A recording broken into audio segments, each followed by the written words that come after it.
कांग्रेस परस्त और राहुल गांधी फैन गरिमा सिंह, जिन्हें मैं रवीश कुमार 2.0 या फिर रवीश कुमार का फीमेल वर्जन कहता हूँ, उनका एक डिबेट शो देखा जिसे देखकर मैं स्तब्ध रह गया, मैं हैरान रह गया, क्योंकि उनके उस डिबेट शो में मैंने ऐसा कुछ देखा और ऐसा कुछ सुना जो कि अनएक्सपेक्टेड था।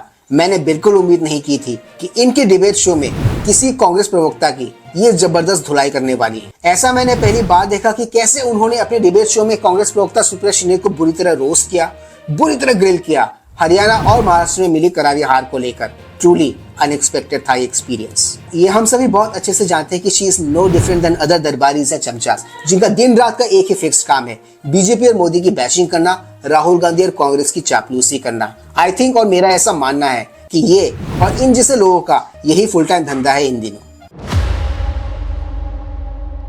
Please like, share, subscribe my YouTube channel, क्योंकि हमें आपके सपोर्ट की बहुत जरूरत है। ऑलराइट गाइस, वीडियो में वापस चलते हैं।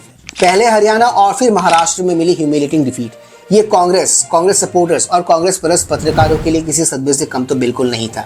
और मेरा ऐसा मानना है कि ये बेचारे अभी भी उस सदमे से उबर नहीं पाए हैं, उस सदमे से बाहर नहीं आ पाए हैं। ये अभी भी उसी सदमे में है कि ये क्या हो गया, कैसे हो गया इन्हों। आज की तारीख में नौबत यह है कि इंडिया अलायंस गठबंधन में शामिल जितने भी दल हैं, वो राहुल गांधी जी की लीडरशिप पर सवाल उठा रहे हैं, उन्हें लीडरशिप से हटाए जाने की मांग कर रहे हैं। इसी टॉपिक के इर्द गिर्द और इसी टॉपिक को लेके एक डिबेट शो करवा रही थी गरिमा सिंह जी अपने चैनल पर। वहां आशा के विपरीत मैंने देखा कि कांग्रेस परस्त गरिमा सिंह जी ने कैसे कांग्रेस प्रवक्ता सुप्रिया श्रीनेत को बुरी तरह रगड़ के रख दिया। आप भी सोच रहे होंगे कि ये क्या हुआ, कैसे हुआ, राइट? चलिए वही देखते हैं आज के इस व्लॉग में, आज के इस वीडियो में आगे। 3, 2, 1। मध्य प्रदेश हारे, राजस्थान हारे, छत्तीसगढ़ हारे, हरियाणा हारे और महाराष्ट्र हारे। क्या उसके बाद ये सारे सवाल जायज हो जाते हैं क्या कि कौन लीड करेगा इंडिया को? महत्वाकांक्षा अपनी जगह है, थोड़ा रियलिटी चेक अपनी महत्वाकांक्षा पे रखने की नसीहत तो मैं भी दे सकती हूँ।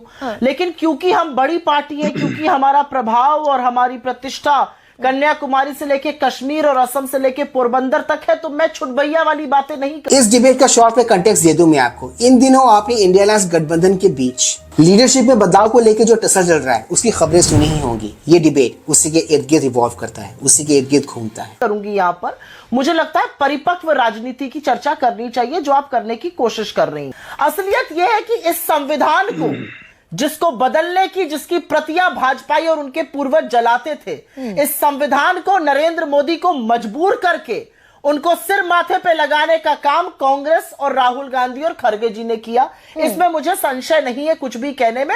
और मुझे इस बात की खुशी है कि हर इंडिया के सांसद ने संविधान हाथ में लेकर just watch her tone and observe her body language. ये एंकर को यहाँ पर मैनिपुलेट करने की कोशिश कर रही है ताकि एंकर इनसे ज्यादा क्रॉस क्वेश्चन ना करे, एंकर इन्हीं की बात को आगे बढ़ाए, जैसा अक्सर वो करते हुए आई है अपने डिबेट शोज में। बट इस दफा ये केस, ये मामला एकदम अलग है, एकदम डिफरेंट है।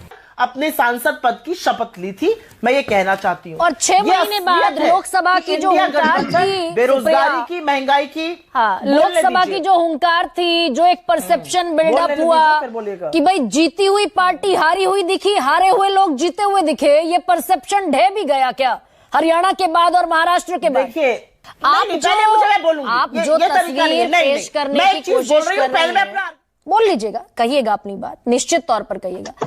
यहाँ पर ये जिस परसेप्शन बिल्डिंग की बात कर रही है, वो ट्रिक एग्जैक्टली क्या है, राहुल गांधी एंड टीम इस ट्रिक को कैसे यूज कर रही है, ये मैं आपको समझाता हूँ एकदम आसान और सिंपल भाषा में। आपने वो कहावत सुनी ही होगी कि एक गिलास आधा भरा है या फिर आधा खाली है। इसको आप कैसे देखते हो, ये आपके नजरिए पर डिपेंड करता है।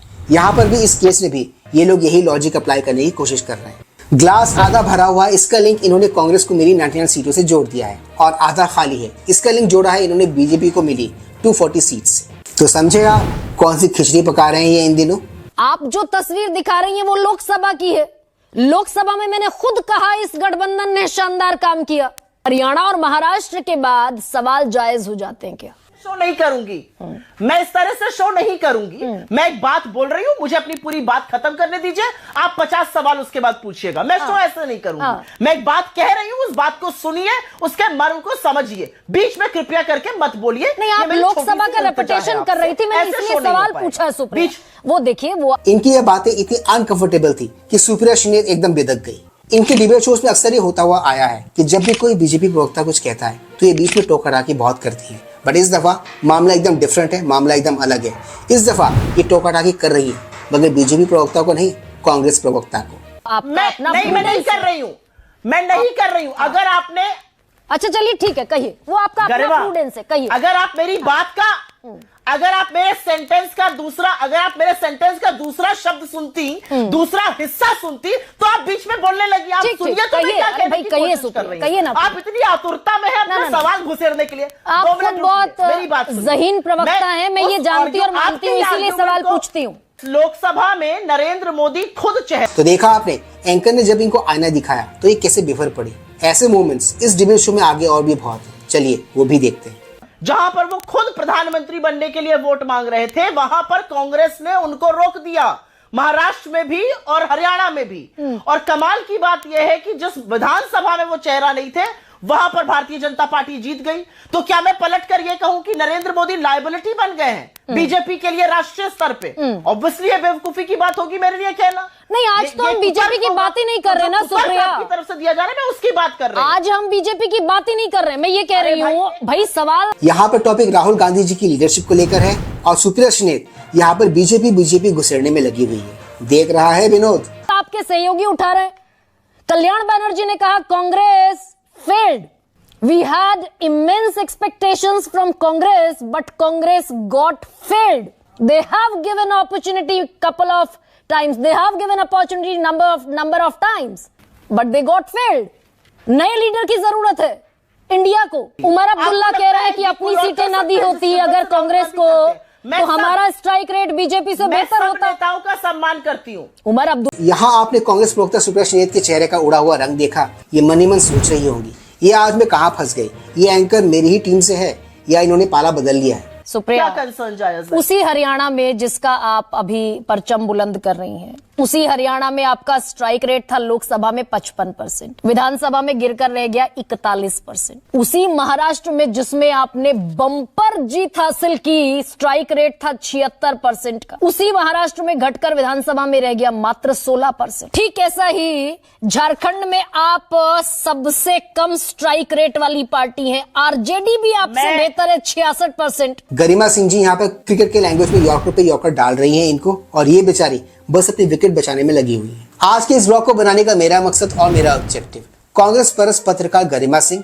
और कांग्रेस प्रवक्ता सुप्रिया श्रीनेत, इनके बीच जो तीखी नोकझोंक हुई एक डिबेट शो के दौरान, वो आपके साथ शेयर करना था। हो यू लाइक द वीडियो। आज के इस ब्लॉग में सिर्फ इतना ही। मैं मिलूंगा आप सबके साथ अपने अगले ब्लॉग में। NES do not forget to like share subscribe YouTube channel, क्योंकि हमें आपके सपोर्ट की बहुत ही जरूरत है। कीप स्माइलिंग दोस्तों।